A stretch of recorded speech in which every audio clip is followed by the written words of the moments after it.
guitar.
We'll kiss the girls in Providence. Well, we're surrounded by a fence, escaping ghosts and blowing nose and leaving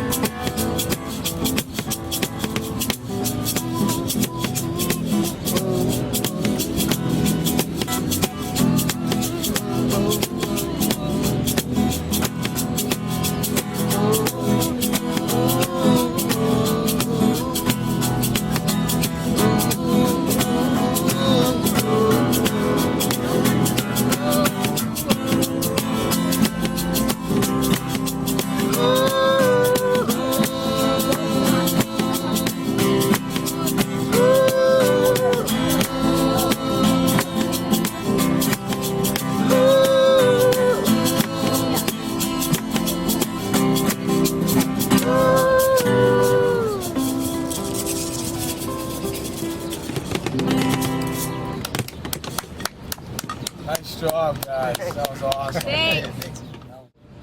Hey everybody, this is Derek with Lobstanaut Productions, and I'm here with the fantastic Providence trio, the Rice Cakes. How you guys doing today? Really awesome. Good. Awesome. Awesome. Very, very good. Really Well, good. can you guys introduce yourselves and then, talk a little bit about how the Rice Cakes came to be? Okay. Well, I'm Justin, and I'm the newest guy here. Newest guy on the block. Yeah. Block. I'm Roz, and I play keys and sing and other stuff too. I'm Casey, and I play drums and sing, do some other stuff as well. And yeah, we just all do stuff. We all play different instruments. We've been a band for about 3 or 4 years, and yeah, we love playing music. Oh, yeah. Yeah, we got a lot of stuff coming up this summer. So, I want to go back to the beginning with you guys. Yeah. let's talk about, the first album that you guys put out. It was back in 2009, correct? 2009. Yeah. And that was The Friendship. Friendship, Yes. you got it. And tell me a little bit about how you guys came to record that album. You guys were mentioning it was like at a home studio that you guys were doing, and now it's you touch base that it's kind of you guys are adapting from that. Right. But for that first album, tell me how that process was.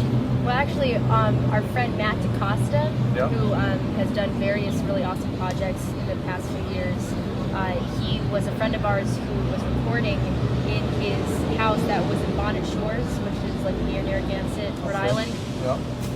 And so we went in there, and it was just a beautiful room, all wood all around, so the acoustics were really awesome. And so we had these 10 songs, and well, actually 9 songs that we recorded. Casey did a remix of one of them for the album too. And yeah, it was just like down by the beach, hanging out, recording, and sort of just feeling out the songs we've been playing out for a while. And Yes. A lot of those songs too were songs that we had written with our old bass player John Cairo, who's a Right. great musician, and there were a lot of songs that we adapted that Roz wrote, and then we kind of added instrumentation to it. And then when Justin joined the band for the next album after that, Feel Like Human, that's when we started to kind of develop the sound that we have going on right now. Right? Yeah, and that we're all was writing collectively. yeah, And, yeah, being able to like write songs together and Right. figuring out how we work together as musicians. And yeah, that's pretty much how the last 2 albums have Yeah. kind of worked out as well. And then there was also a album that you guys released last year, Right. which was Monster Man, Yeah. correct? Yeah. And that was back last summer. You guys brought that album. Yeah, end of last summer. Now, based on my own listening, I've kind of noticed a progression in your sounds, and I want to hear your guys' take. Tell everybody, where you guys think your sound was originally and how it's developed and advanced to where it is now. I'll If you think try it even has, I'll if you think try it has at all. I think that the original setup was a little bit different because I kind of had like a vision of what I wanted the song to sound like when I met Casey, and he started playing over the arrangements. It was just like freakishly perfect, the things that he was thinking of.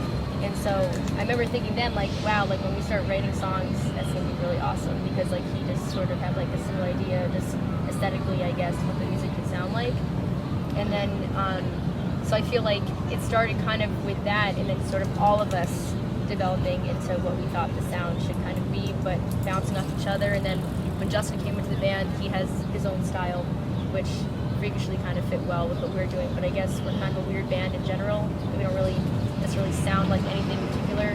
There's a lot of like progressive elements, but it's sort of catchy, but we get thrown in with like indie acts and stuff, but it's got pop aspects to it, but it's very technical. So I think that's kind of where it is now. It's like a culmination of all those things that kind of build up. Personally. Yeah, I think to add to that too, like Justin and I also play in another progressive metal band, and that's what we were doing when he actually joined the Rice Cakes. So when we play live too, we not only like writing songs and trying to craft the songs, and we just love like being energetic and like trying to put on like an awesome performance.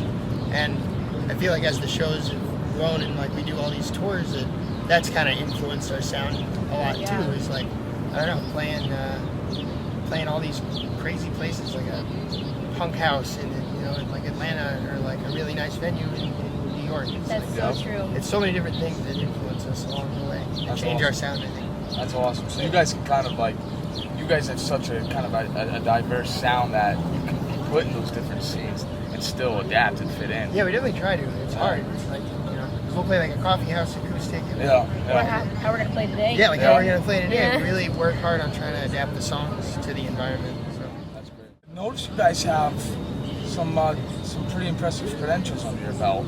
The first one being back in 2010, the Providence Phoenix Best Local Act, which is spectacular. That's awesome.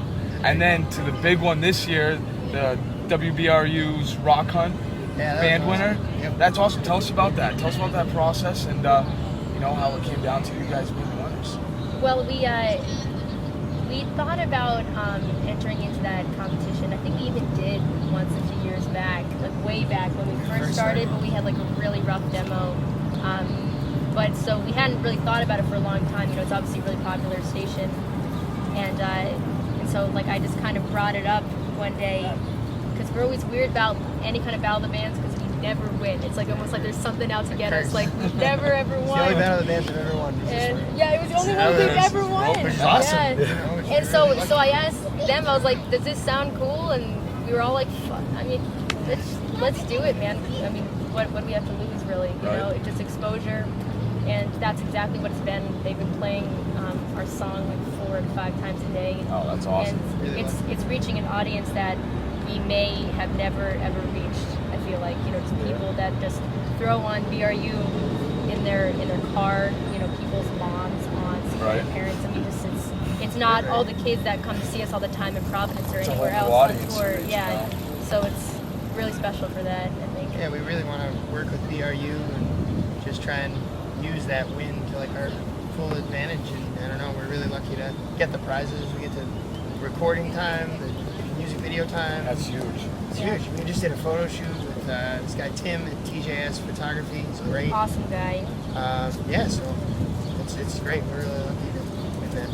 So how did you like going about creating your music video? How was that process? Oh man, That looked like a fun the process. Magma the video? Magma video? Magma video, Yeah, yeah. that was a lot Giant of puppet. Yeah. Well, Brett Sylvia, he was a puppet designer, and we got in touch with him through our friend Adam DePalma, who helped shoot the video, along with Crash Boom Bang Productions. They're great guys. They helped us organize this whole thing and shoot the video. But yeah, the puppet was an idea of Brett's, and you know, we came up with the idea for the video. We started in like January, I think. Yeah. You know, we ended up Ideas started flowing in January. Then we did it like July 30th, I think was the day we filmed it. I remember it. It was somewhere around the end of July. Hot as hell. Hot That's as all you hell. need to know. It looked like a nice day out. Super hot. It was gorgeous. beautiful. But yeah. I mean, so Justin and I were It was beautiful, Justin and I yeah. were in the puppet controlling those arms that you Oh, see. you guys were in it? Yeah, and then Brett was in the middle controlling a huge head. Yeah. And I mean, we worked on that puppet every week. It was in Roz's yard. In my yard. Oh my Piles God. of clothes and PVC pipe for weeks. And we organized everybody that volunteered. It was definitely. I mean, but it was so fun to like have that as a project. It was like so continuous, but like so exhausting. And we never like that first night, the night before we shot it, nobody slept. It was like maybe 3 hours because they It finished was the like a puppet super 14-hour late day. night. Yeah, we finished Yeah. the puppet the night before. It was little final touches. Didn't sleep. Yeah. Hauling that thing on like the back of a U-Haul truck. Yeah. Yeah. It was crazy. Like driving at 5 in the morning, like people are just driving by us with this giant monster hanging off the truck. It was funny. Must have been a sight to So many see. people donated their time though. Like over Yeah. 60 people donated their time. That all have this DIY, you know, do it together sort of mentality, and we're lucky enough to like meet those people. Right. And yeah, it's such a great movement. So it's really based pretty heavily on the relationships you guys form. Oh yeah, like friendships Yeah, that we'll have absolutely. for life. Just some of the most amazing people we've ever met. Asheville, North So Carolina. generous. Like, Yeah.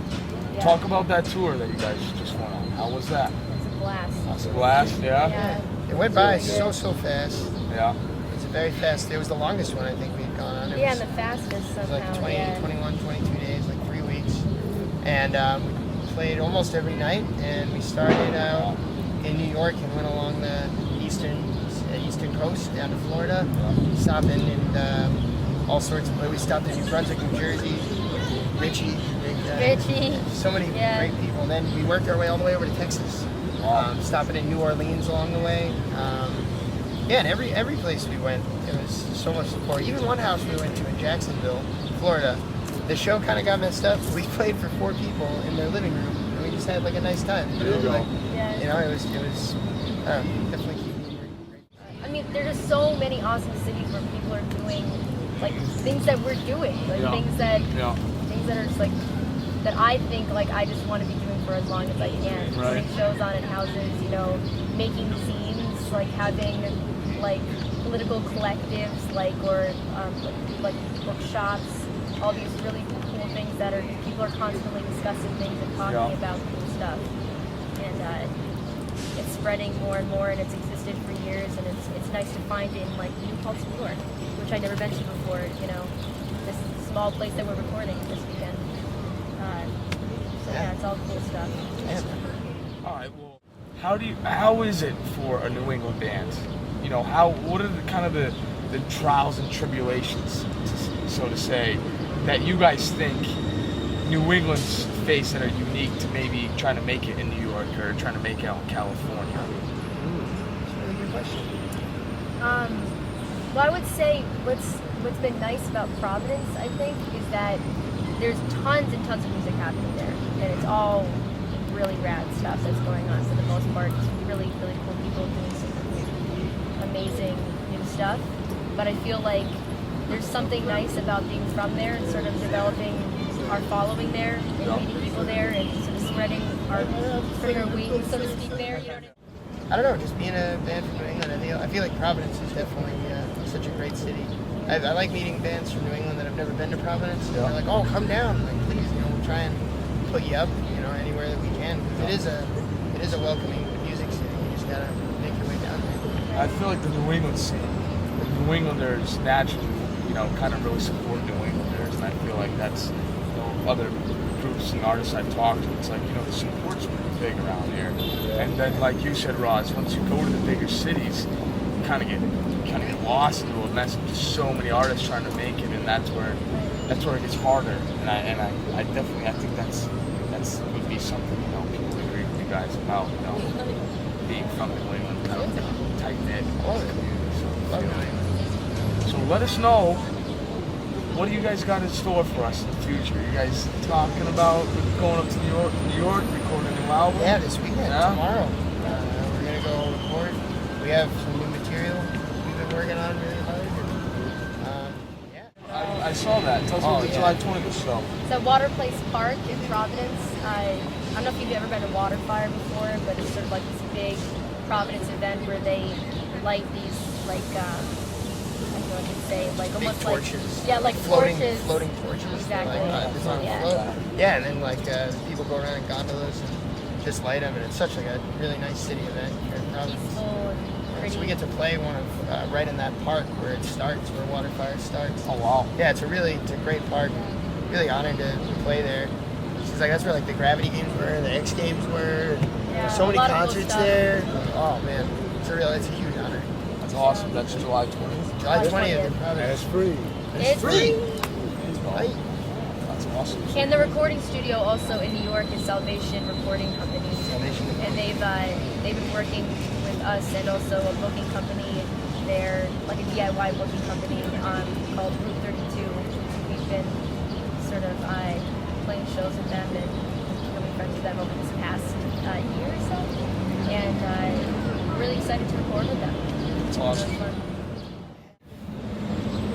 No All right, good. cool. No, but yeah, very excited for the future. Very, very excited. That's awesome. You guys got another works. Touring is probably gonna start up Coming up again all in Hampshire fall. Oh, absolutely. Yeah. We are, yeah. So I think that we're actually good for that show, July 28th, Yeah. right? Oh, yes, yeah. in You guys Manchester. wanna come out to Manchester? Yeah, I think we're good Love for that. Chance to come up? Yeah. Question. That ends my conversation with the Rice Cakes. This is Lobstanaut Productions signing out, and definitely check out the Rice Cakes. You can find them on Facebook, on Twitter, on Bandcamp. Support them, buy their albums, check them out. Tune in to WBRU. Yeah. Go check out their free show on July 20th in Providence, and be on the lookout. They're going to be in a city near you, so you better come out and see them. And look out for a new album dropping sometime by the end of this year. Woo! Awesome. Thanks, guys. Appreciate it.